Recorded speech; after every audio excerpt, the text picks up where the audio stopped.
Good morning. I'm Jennifer East. I'm the Director of Business Development with the Keystone Center and the Keystone Center Extended Care Unit for Sexual Compulsivity and Trauma. And I'm joined today by Dr. David Pellack, the Director of the Keystone Center Extended Care Unit. Hello, good morning. Welcome. So, David, we know that the Keystone ECU treats individuals with a sexual addiction, but do we do any work with their partners or something called partner betrayal? Very, very good question. The partners often need a lot of work, help, treatment themselves. They've been betrayed. There's 3 types of disclosure, and disclosure is a way that somebody determines, a wife, spouse, partner, friend, children, find out that a parent, partner has done something inappropriate sexually, has had an affair, is looking at pornography. The 3 types are therapeutic, and that's where everyone, under the direction of therapists or at least one CSAT therapist, certified sex addiction therapist, they will work with the couple, work with the husband who has done the betraying, work with the spouse who has been betrayed. Betrayal is so difficult. It's not uncommon for people to have been in a relationship for years and then suddenly realize, whoa, my wife's spouse, my husband's spouse partner has been having an affair for 6 years. Half of our married life has been looking at pornography, has gone to prostitutes. So the therapeutic way is it allows the spouse to work through their trauma and ask any questions they might have when the disclosure is done. We want to make sure that the spouse has help, has assistance in working with their betrayal. It's very, very difficult for the spouse. So again, the person will make a list of all the ways that they have, all the behavior they've engaged in, and present it in a therapeutic setting to the spouse, wife, spouse, partner. Another type of disclosure is staggered. That's usually the most difficult and damaging. A spouse might see, or a child might see a text message on a phone, something very sexual, giving the impression that there's somebody else in this person's life. They might find a receipt from a hotel. They might notice that money is going missing, certain credit card charges. They know something's going on. And then suddenly when they're forced to acknowledge that my husband, spouse, partner is acting out in some way, going to massage parlors, having an emotional, a sexual affair, and they, again, feel betrayed. They might confront the person, and the person might say, oh, yes, I was looking at pornography, or, oh, that wasn't me, or, oh, that was accidental. I promise I won't do it again. I haven't done it in the past. The wife, the spouse partner starts to develop trust in the individual again. And then, unfortunately, they might, be checking the phone every so often, and maybe they, see another text message. Maybe they see, in the history, or maybe they walk in a room and they see that the husband has been looking at pornography again. Maybe they find another receipt. There's an unexplained charge. And it's devastating. I started to trust you. You promised me that this was either, a fluke, a mistake. It was someone else. And now, again, I've been betrayed. How do I start to develop that trust in you again? Person then might begin to go for therapy. A person might trust him again, depending on what it is. But then again, there's a slip. There's, they find the person's been looking at pornography, went to a massage parlor, unexplained times at work, not being present, always on their phone, and they just get the impression, I can't do this. There's going to be another, I have a feeling there'll be another disclosure. I'll find out more. So that's the staggered. And then the third type is forced. And that's when, it makes the news. Or it's not just, well, I think I saw something in your history about pornography. I'm not quite sure. But you see your husband, spouse, partner engaging in, masturbation while looking at pornography, looking at a certain type of pornography. You catch them having an affair. You see them at a restaurant or whatever. And that is often obviously very, very difficult to deal with. We encourage, we will talk to the spouse if they're willing to talk to us. Release of information has to be signed. The client is, of course, our patient, so they decide how much contact and what type of information they want shared with the wife, spouse, partner.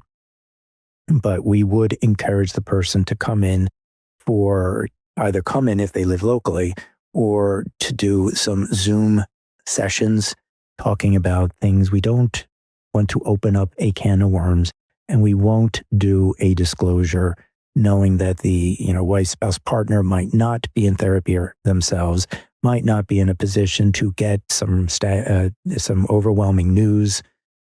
Some partners will ask for a disclosure thinking they know exactly what level, what type, how much behavior their spouse has engaged in, when in actuality, they really don't know. And it's, when they hear all of it, it's overwhelming. So we want to make sure they're in a safe environment. They have someone to talk to. So we don't do disclosure. What we typically talk about is communication issues, boundaries. What boundaries is the spouse setting for the client's return, if indeed they are allowed to return to the home. Sometimes it's I'll accept you in the home, but you're going to be sleeping in a separate bedroom. You are allowed to return home, but all electronics need to be shut off and kept downstairs. They're not being brought into the bedroom. You are coming to bed when I come to bed. You are not going to be, when you come home from work, whatever, all electronics are going to stay on, in the kitchen, and you're not going to be on your phone while we're having dinner, while we're watching TV together. You're going to be present with me. We talk about not only boundaries, and sometimes the husband in treatment will have some boundaries that they will set. I'm going to ask that you please not dress a certain way. And, it does, stimulate me, and I want to maintain, my celibacy. We encourage people to, maintain a celibacy contract when they leave. And that is up to the wife, the therapist, the sponsor to determine, when the person might be ready to start engage in sexual behavior again. And we also talk about expectations. So what are your expectations when your husband returns home?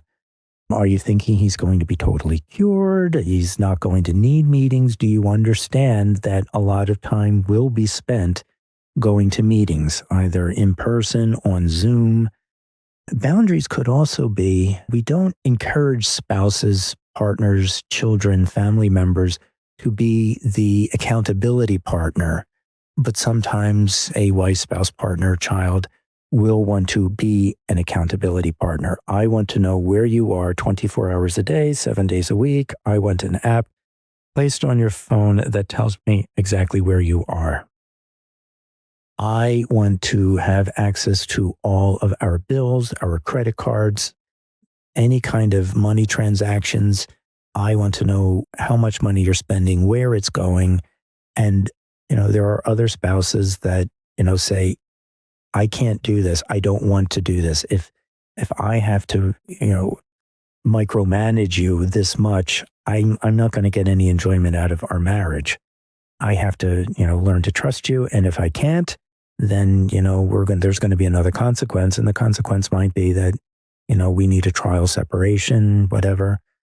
So the betrayal of the partner is very, very significant. And it takes a while. And I think a lot of clients that come to the Keystone or that are in treatment think, well, I've been to treatment.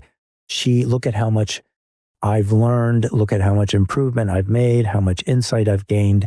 Surely she'll start to forgive me. Surely she'll, not have as many boundaries on me. And that's not always the case.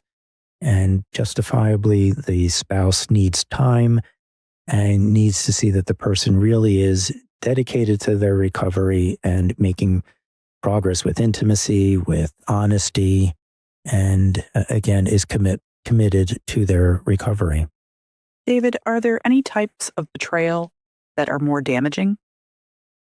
That's interesting. I think betrayal is traumatizing no matter what. But over the years, I have heard two questions that spouses often ask.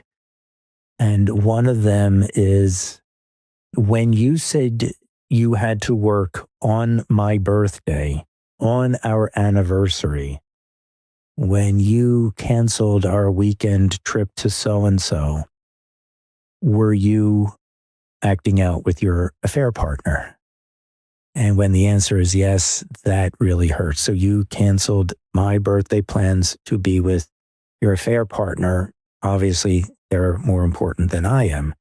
That's one. The other one I often hear is, not always, but often, a wife, spouse, partner will feel more comfortable if the affair was purely sexual than if it was either sexual and emotional or just emotional.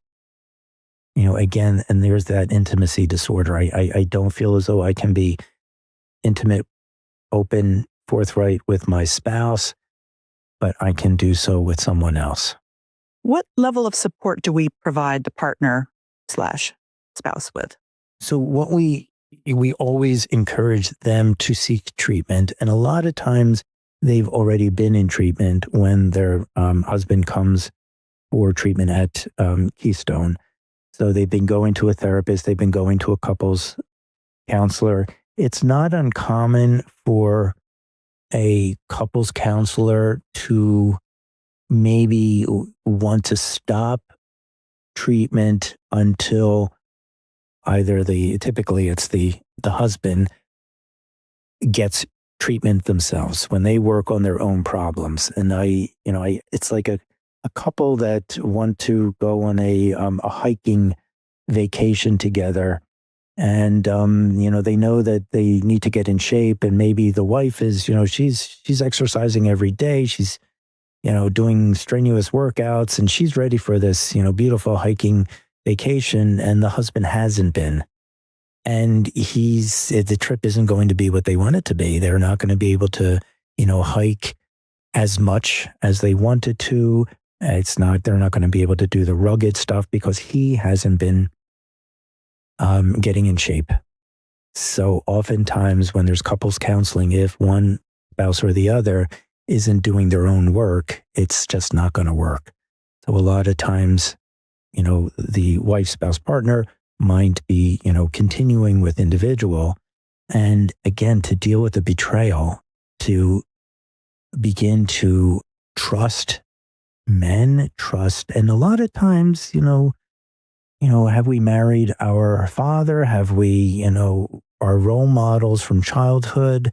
I, was raised in a family where the parent, was inappropriate or had an addiction, or, as I say, my mother was codependent. And I guess I, followed the same path with my husband, and I have to work on myself to see why did I, what is it about this relationship that made me hold on so long when, I've realized that he's been distant. Now I realized he's been acting out inappropriately, and I've been betrayed. Are there support groups for partners? There are. For some people like to go to adult children of alcoholics. There are also partner groups for Sex and Love Addicts Anonymous. I'm not sure if there are partner groups for all three, but you could look on the internet. You could call your local intergroup, find out where a 12-step group for, codependents, individuals, partners of individuals who are sex addicts. So again, SLAA, Sex and Love Addicts Anonymous, SAA, Sex Addicts Anonymous, or Sexaholics Anonymous. They often have partner groups. Oftentimes, there are groups that are offered through a certified sex addiction therapist. So you might join a group for betrayed partners. Well, thank you, Dr. Pellack, for kind of talking to us about partner betrayal. I think it is something pretty significant that, the partners, spouses go through, and definitely it needs to be addressed, and they do need to seek treatment for themselves, it seems. It really is. It requires patience on the part of the partner, and it also requires patience on the part of the person who did the traumatizing, because they, again, well, when are you going to forgive me? When will you trust me again? And it's got to be on their own time. Well, that makes sense. Well, thank you again, Dr. Pellack. Thank you. If you would like to learn more about how Keystone Center ECU can help you or a loved one, visit us online at KeystoneCenterECU.net or call us today at 833-690-6100.